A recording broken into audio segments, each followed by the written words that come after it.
Հայրենի գաղափարակցություն։ Քիչ առաջ տեղեկատվություն ստացա, որ բերման ենթարկվելուց հետո այժմ կալանքի են տանում սրբազան փողը։ Հիմա մենք հանդրվանել ենք իրողությամբ և Հայաստանի Հանրապետությունում ունենք ապօրինի ազատազրկված երկու սրբազան հայրեր և երրորդը տարվում են կարգավիճակի։ Առավոտվանից իրավապահ մարմինները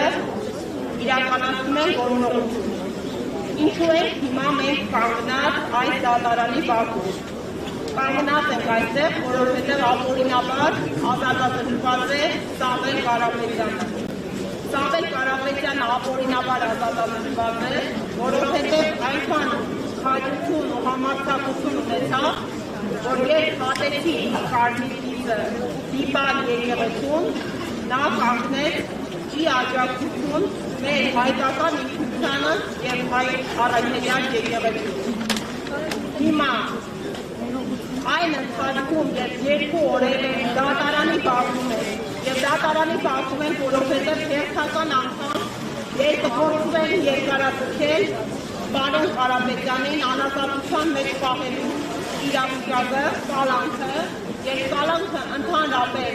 հարիք չէ որպես խափանման տեսակ այս իրավիճակի,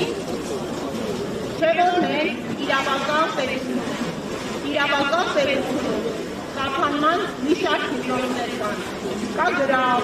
կա վարչական վերահսկողություն, կա տնային կալանք, իսկ այսօր մի իրողությունում է, երբ սրընթաց կոռելացիա են տալու, աճում են հանցագործության տեսակները, ոչ միայն տասնյակները, այլև տոկոսային հարաբերակցությամբ, բոլոր հանցագործությունների մասին է խոսքը։ Երբ մարդասպանության մեջ մեղադրվողները, մարդու առողջությանը վնաս վաճառված մեղսագրողները գրում են այլընտրանքային խափանման միջոցներ, օրինակ տնային կալանք, իսկ մեծանում բարերարը,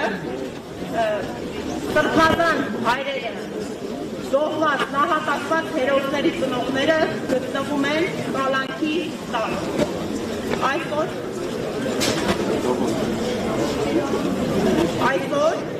մենք գտնվում ենք այս բակում արդարության պահանջում։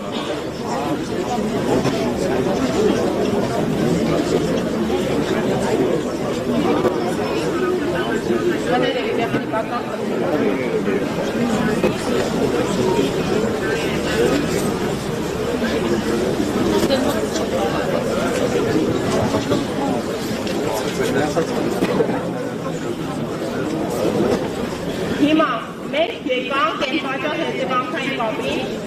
որ հարցակման, թիրախավորման ենթակա է մեր հայաստանյան առաքելական եկեղեցի։ Պարոն Կարապետյանը ապօրինաբար ազատազրկված է, որովհետև աջակցություն հայտնեց մեր եկեղեցին։ Այսօր առավոտյան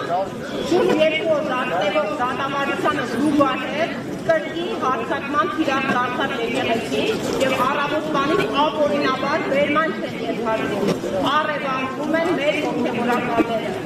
Իմ գործընկեր փաստաբանները առավոտվանից փորձում են իրացնել իրենց պարտականությունները և փորձում են մուտք ունենալ դեպի առևանգված հոգևորականներ, որոնցից մի քանիսի տեղը ժամերի ընթացքում չէին բացահայտում իրավապահ մարմինները։ Այսօր կրկին եմ ասել, այս սրընթաց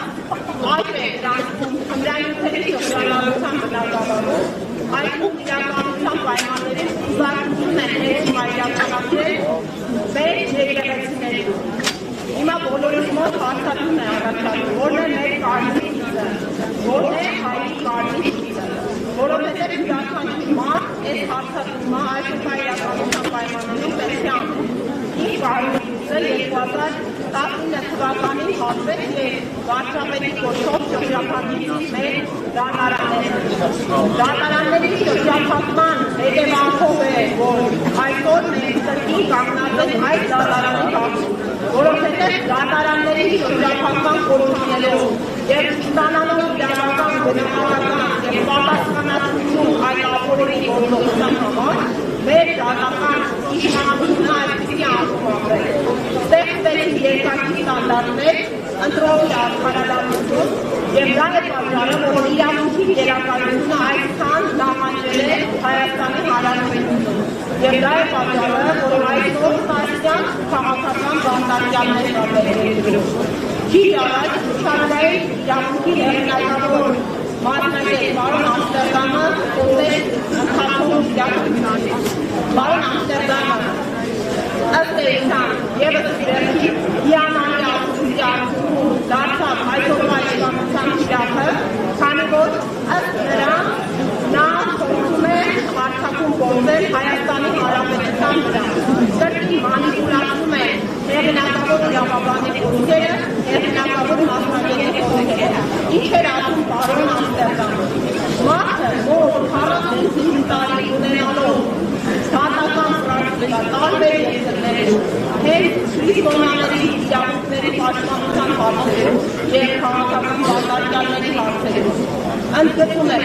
եթե այսպիսի իշխանության, այսպիսի բառամաթերքի, այսպիսի հակաիրավական գործունեության որ չի աջակցել։ Եվ հիմա մեր խնդիրն է այս իշխող ուժին բացատրելու, որ իրենք Հայաստանի Հանրապետություն չեն, իրենք ժամանակավոր նշանակված պաշտոնատար անձինք են, ովքեր ընտրվել էին իրականացնելու կոնկրետ պարտականություններ և կազմակերպելու մեր հայրենակիցների, մեր հայերի կյանքը։ Եվ իրենց ժամանակը, ժամկետը խախտված է, որովհետև գալով իշխանության յուրաքանչյուր ուժ ներկայացնում է կառավարության ծրագիր։ Կառավարության ծրագրի տրված էին հստակ օրենքներ, օրինակ Արցախի իշխանությունը, Արցախի անվտանգության ապահովման, սոցիալ-տնտեսական բեռնիթերը խորհապում։ Այսօր այդ խոստումը ընդհանուր այն պայմաններում, երբ կրկին գործող հաստատությունի մասին է խոսքը։ Այս պահին կառավարության ծրագիր արձանագրված պարտականություններ և այդ պարտականությունները չեն կատարվում։ Հետևաբար խախտված է օրվա իշխանության և ժողովրդի միջև քաղաքացիական պայմանագիրը, այս պահի դրությամբ շարունակվում է թիրախավորվել և հարձակումների ենթարկվել մեր եկեղեցին և մենք հայերս այսօր գտնվում ենք այստեղ Բաքվում, ընդհանրապես սոցիալական կայքերի միջոցով փորձում ենք մեր անհամաձայնությունը հայտնել տեղի ունեցողներին։ Այսօր անապատանից կրկին ընդգծում եմ, մեր հոգևոր հայրերի առևանգումը պետք է լինի հերթական բարմիցը, որը հատվել է։ Հիմա մենք իրավական գնահատական ենք տալու և պահանջելու ենք արդարադատություն։ Այժմ Սամվել Կարապետյանի նկատմամբ մեղադրանքները այդ նույն կոռելացիայի համատեքստում տասնյակ էջերով համադրվել են։ Ընդհանրապես պարոն Կարապետյանը մարդ է, ով այս տասնյակ տարիների ընթացքում գտնվել է հայ ազգի կողքին։ Ստիպված հիմա իր մերձավորները փորձում են հույս հանգրել այն բարեգործությունները, որոնք երբևիցե չեն հնչեցվել, որովհետև իրական բարեգործությունը դա չբարձրացնված բարեգործությունն է։ Եվ դրա արդյունքում մոտավորապես հսկայական ահռելի գումարի չափի բարեգործություն է ցուցադրվել։ Եվ մարդը, որ մեր պետական բյուջեի 4/8-ը կազմող գումարի չափով մեր և բարեգործություն է կատարել մեր երկրում, այս դատարանում նրան մեղադրում են փողերի լվացման դեպքում։ Սա ուղղակի վիրավորանք է մեր ինտերեսին, որովհետև այդ չնչին գումարը նա ինչպես կարող է ըստ էության հանցակազմի համատեքստում շրջանառել, եթե անգամ այս մարդը որևէ իրավիճակում Հայաստանի Հանրապետությունում պետական պաշտոնի զբաղեցրել։ Այսօր մենք հայերս գաղափարակիցներով,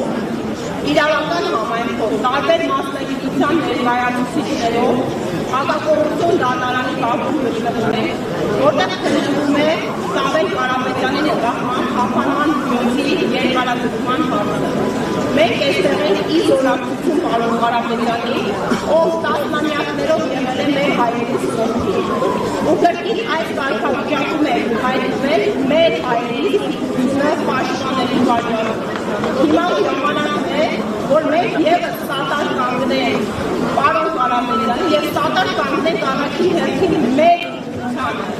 որովհետև իրանք եկեղեցին է եւ այսօր իշխանությունը ցույց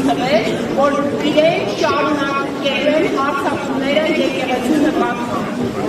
Մենք պահանջում ենք արդարադատություն արդարների, մենք պահանջում ենք, որպեսզի մեր երկրում վերականգնվի իրավունքի իրականությունը եւ մենք պահանջում ենք, որ ձեռքերը հեռու պահեն մեր եկեղեցու ազատություն բոլոր քաղաքացիների, արդարություն արդարների եւ ձեռքերը հեռու հայաստանյան առաքելական սուրբ եկեղեցու ուղղայի